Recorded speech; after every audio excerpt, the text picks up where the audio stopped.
Ngayong gabi magluluto ako ng buttered shrimp. Panoorin mo para matuto ka magluto. First step, pakuluan muna natin yung corn. Ayan. Tapos, i-drain mo na yung water.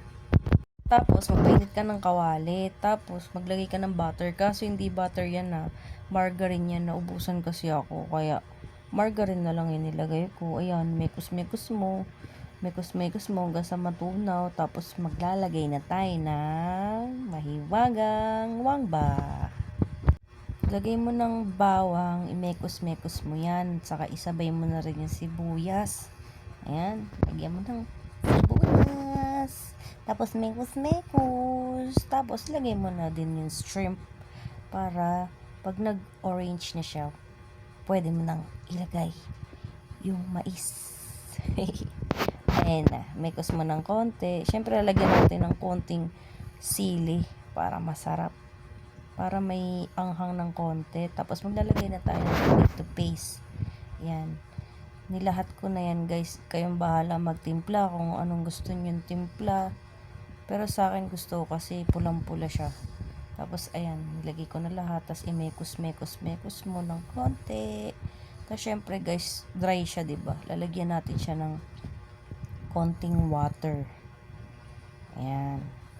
Paglagay mo ng water, mekos mo ulit. Tapos, maglalagay naman tayo ngayon dyan ng sarsaya.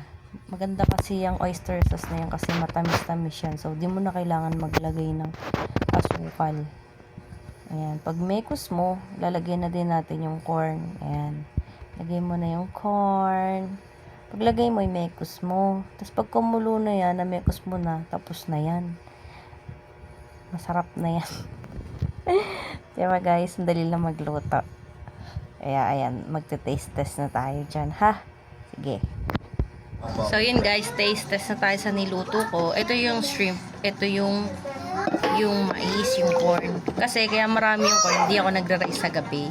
Ayun, alam nyo na kung bakit maraming corn. So taste test na natin to.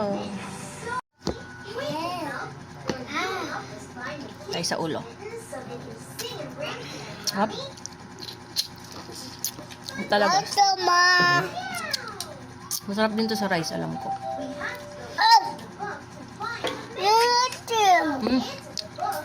Try nyo. Sarap. Sobrang sarap.